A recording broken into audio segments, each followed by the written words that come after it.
Dear students, in today's period, we will study about law of conservation of momentum.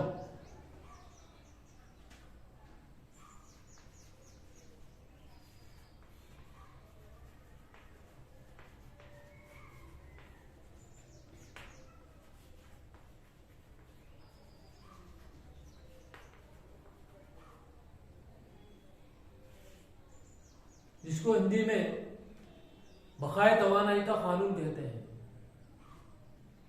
Conserve की meaning आपको मालूम होगी। Conserve यानी बाकी रहना, चेंज ना होना।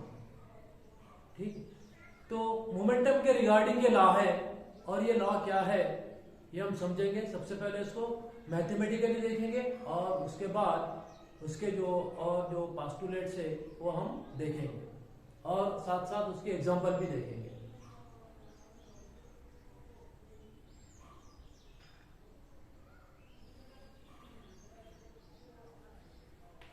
Suppose there are two objects, M1 and M2। दो ऑब्जेक्ट्स है, उनका मास कमियर, एक की M1 और दूसरे की M2।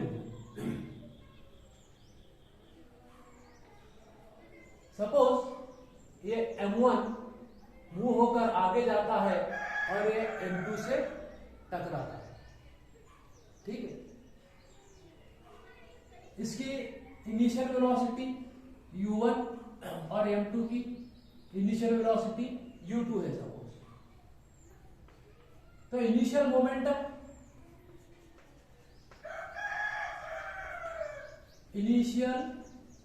मोमेंटम शुरू का मोमेंटम दोनों का कितना होगा, m1 u1 और इसका होगा m2 u2, राइट। क्योंकि प्रोडक्ट है मास और वेलोसिटी का मोमेंटम, तो ये इनिशियल मोमेंटम हो गया दोनों का। जब ये m1 मूव होते हुए आगे जाता है और m2 से टकराता है तो उसके बाद क्या होगा, उसके बाद ये होगा कि जो m2 है इट विल मूव फॉरवर्ड। ये m2 आगे चला जाएगा, है ना, m2 आगे चला जाएगा m2, और उसकी वेलोसिटी भी चेंज हो जाएगी। सपोज उसकी वेलोसिटी हो गई v2। m1 जब टकराता है m2 से तो ये m2 की जगह ले लेता है, क्योंकि m2 आगे चलेगा। अब ये m1 यहां पर आ जाएगा, है ना, ये m1। और सपोज इसकी वेलोसिटी v1 है, v1 ये सब एक्सेलरेटेड मोशन है ना, क्योंकि m1 की इनिशियल वेलोसिटी u1, m2 से टकराने के बाद v1 हो गई, और m2 की इनिशियल वेलोसिटी u2। जब m1 ने उसको टक्कर मारी तो उसकी वेलोसिटी हो गई v2, एक्सेलरेटेड मोशन में है। ठीक है, तो बाद का मोमेंटम हम लिख सकते हैं, फाइनल मोमेंटम, बाद का मोमेंटम, बाद का मेयर हरकत m1 v1 इसका पहले वाले का, और इसका होगा m2 v2, right.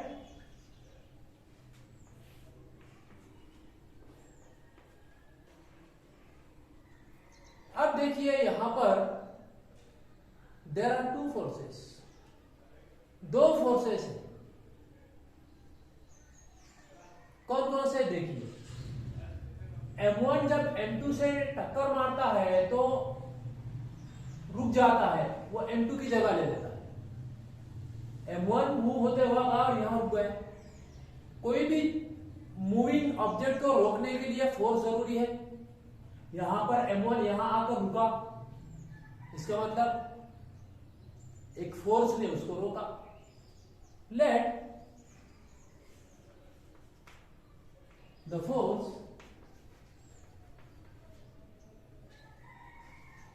caused by second object, second object m2, second object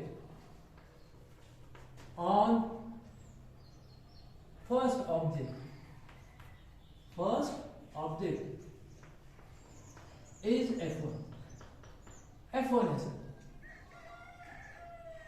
M2 की जगह ले लिया M1 है ना, रुक गया M1 यहां था, यहां आकर रुक गया,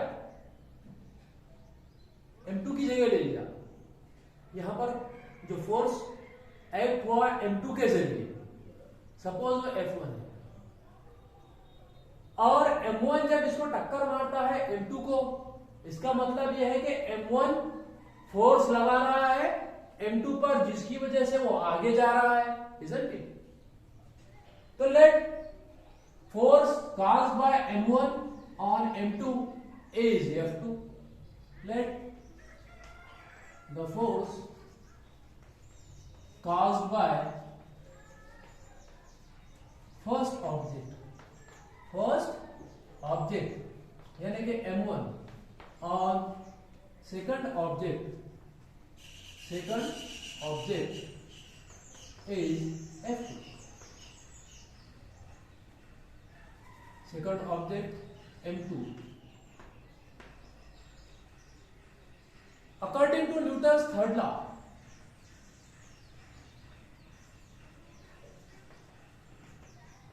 न्यूटन के थर्ड लॉ के हिसाब से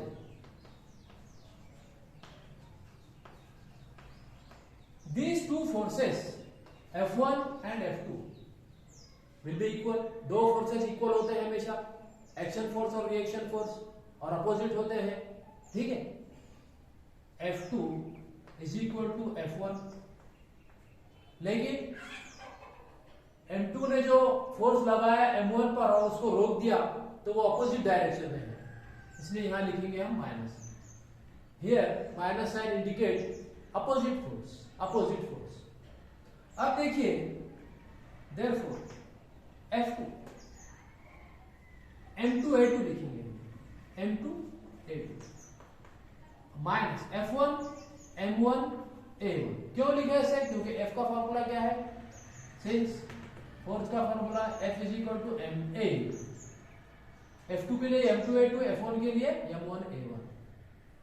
देयरफॉर M2, अब A2 का भी फॉर्मूला है एक्सेलरेशन का, ठीक है, V2 minus U2 upon T minus M1 A1 V1 minus U1 upon T, ठीक है। क्यों लिखा मैं ऐसा यहां पर? मैं एक्सेलरेशन का फॉर्मूला यहां पर सब्स्टिट्यूट कर रहा हूं, V minus U upon T, since A is equal to V minus U upon T।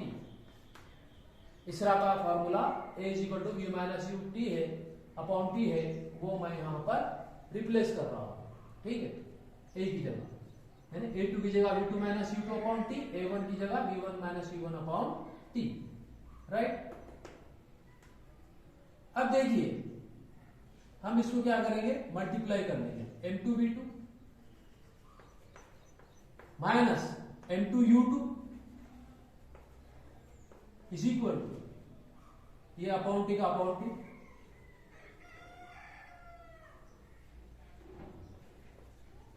Is equal to minus M1V1, minus minus का मल्टीप्लीकेशन होगा plus M1U1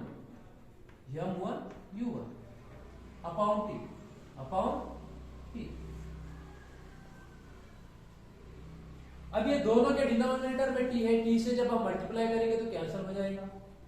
therefore M2 V2 minus M2 U2 is equal to minus M1 V1 plus M1 U1 multiplying by T।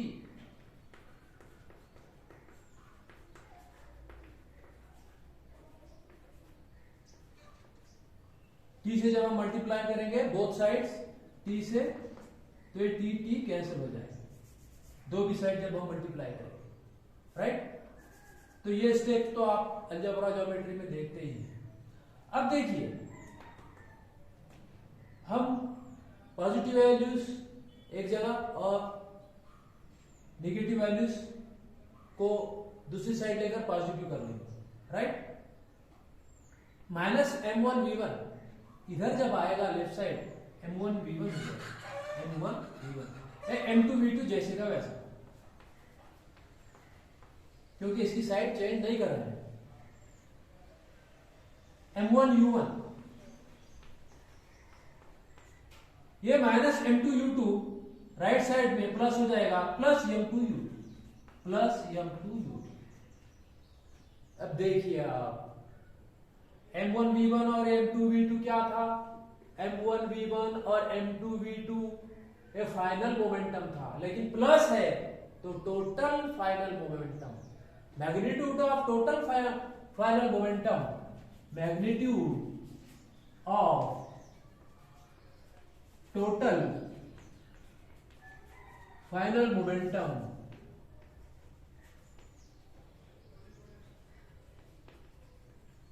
Is equal to M1U1 plus M2U2 क्या था, M1U1 और M2U2 ये था initial momentum, शुरू का momentum, शुरू का मेरे हरकत, magnitude of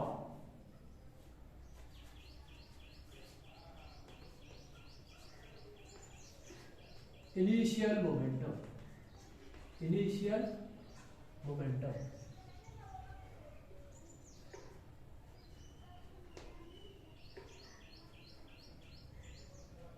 total initial momentum is equal to total final momentum. यही है law of conservation of momentum, law of conservation of momentum यही है। अब हम इसको और थोड़ा इसकी जो है बारीकियों पर गौर करेंगे, ठीक है।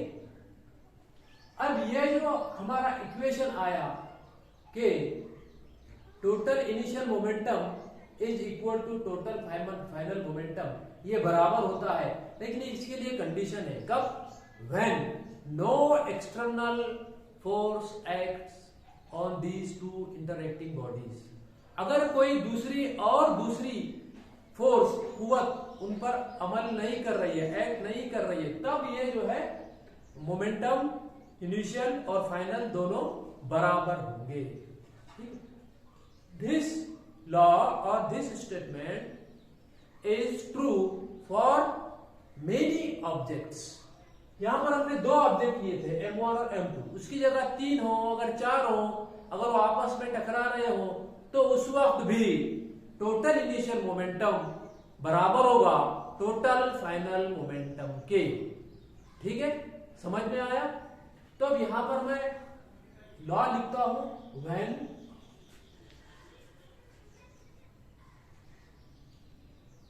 no external force acts on two interacting bodies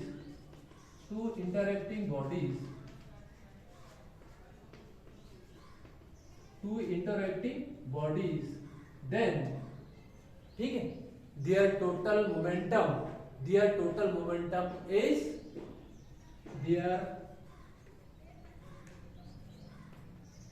total momentum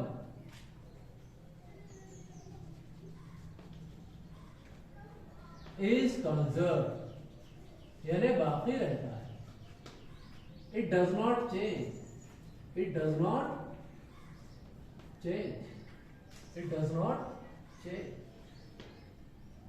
शुरू में जितना था बाद में ही उतना है, टक्कर मारने के बाद। इसका मतलब कि वो बाकी रहा मोमेंटम और चेंज भी नहीं हुआ, ना कम हुआ ना ज्यादा होगा, बल्कि उतना ही रहेगा। तो actually this statement is the corollary of Newton's third law of motion. Newton का जो थर्ड लॉ है उसका कॉरोलरी है ना। न्यूटन के थर्ड लॉ का कॉरोलरी, इसका क्या मतलब है, न्यूटन का थर्ड लॉ है ना, दो फोर्सेस इक्वल और अपोजिट है ना, उसकी मदद से ही हमने ये law of conservation of momentum को प्रूव किया। दस law of conservation of momentum is the result of Newton third law of motion. Newton के थर्ड लॉ ऑफ मोशन का ये रिजल्ट है ना। इसको कॉरोलरी कहते हैं, corollary of Newton third law, Newton third law, Newton के थर्ड लॉ का ये कॉरोलरी है। ठीक है, अब इसमें देखिए the momentum is redistributed among the objects, colliding objects. जो मोमेंटम है वो रीडिस्ट्रीब्यूट होता है, यानी एक का मोमेंटम दूसरे में ट्रांसफर होता है। Momentum of one object is transfer into the other object. एक का मोमेंटम दूसरे में ट्रांसफर होगा। अब जैसा कि ये m1 और u1 इसका इनिशियल मोमेंटम था, है ना। अब जो है इससे जब टक्कर मारा तो ये रुक गया, उसकी वेलोसिटी कम आई, रुक गया। वेलोसिटी है डिक्रीज हो गई, इसका मोमेंटम भी कम हो जाएगा। कम हो जाएगा इन द सेंस जब वो इसको टक्कर मारेगा तो ट्रांसफर होगा m2 में मोमेंटम, जिसकी वजह से अब ये आगे बढ़ेगा। अब इसकी वेलोसिटी बढ़ जाएगी। एक velocity of one object decreases, m1 की वेलोसिटी डिक्रीज होकर v1 हो गई, जो कि कम हो जाती है, तो m2 की वेलोसिटी बढ़ जाती है, जिसकी वजह से वो आगे चला जाता है। तो here momentum is transferred into the other object. If velocity of one object decreases, velocity of another object increases. तो यहाँ पर जो है मोमेंटम म्यारे हरकत ट्रांसफर हो रहा है, मुंतकिल हो रहा है। एक की वेलोसिटी रफ्तार कम हो रही है तो दूसरी की रफ्तार बढ़ रही है ना, लेकिन मोमेंटम उतना ही होगा, राइट। अब देखिए हम एक एग्जांपल लेंगे, ठीक है।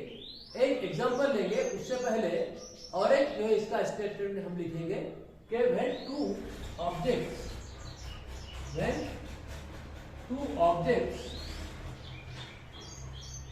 collide, जब दो ऑब्जेक्ट्स टक्कर मारते हैं, then their momentum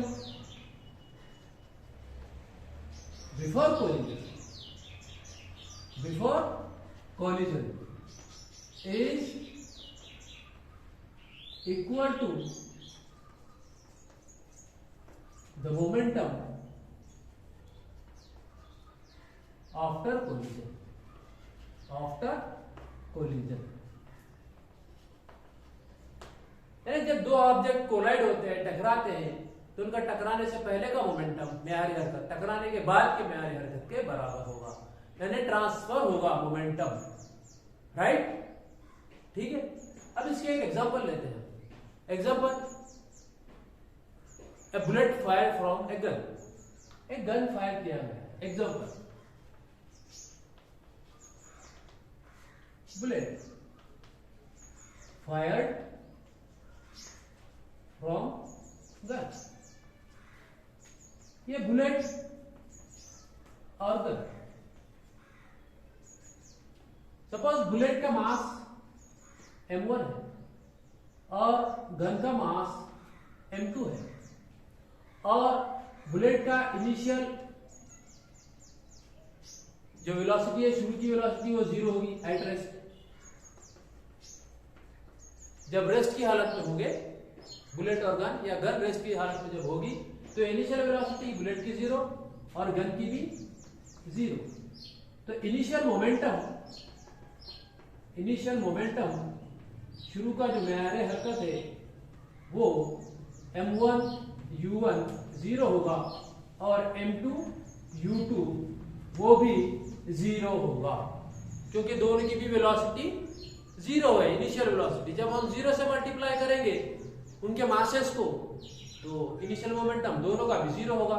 लेकिन फाइनल मोमेंटम जो है क्या होगा, देखिए, जब फायर किया गया है ना, ट्रिगर जब दबाकर फायर किया गया बुलेट को, तब क्या होगा, वेलोसिटी चेंज, है ना। बुलेट की velocity suppose v1, final velocity v1 है समझिए, अब गन पीछे आती है, उसकी फाइनल वेलोसिटी v2 है जो कि 0 नहीं होगी, है? तो अब फाइनल मोमेंटम क्या होगा, इसका होगा m1v1 राइट, ठीक है, और इसका m2v2। Therefore m1v1 plus m2v2 is equal to 0। अब ये दोनों का प्लस, m1v1 और m2v2 दोनों का प्लस, फाइनल मोमेंटम का जो प्लस है ना, टोटल फाइनल मोमेंटम वो 0 होगा। अब 0 कैसे होगा, क्योंकि टोटल इनिशियल मोमेंटम 0 है। इनिशियल मोमेंटम m1 u1 0 और m2 u2 0, तो दोनों का प्लस भी 0 आएगा, है ना। और ये दोनों का प्लस इसके बराबर होगा इनिशियल टोटल मोमेंटम के, तो 0 ही होगा, है ना। तो अभी law of conservation of momentum हमने देखा कि total final momentum is equal to total initial momentum. Total final momentum क्या है, m1v1 प्लस m2v2, ये टोटल फाइनल मोमेंटम जो हमने यहाँ लिखा। और टोटल इनिशियल मोमेंटम क्या है, यहाँ पर इस एग्जांपल में टोटल इनिशियल मोमेंटम 0 होगा। ये दो मोमेंटम बराबर होते हैं, इनिशियल और फाइनल, इसलिए m1v1 प्लस m2v2 ये 0 होगा, ठीक है।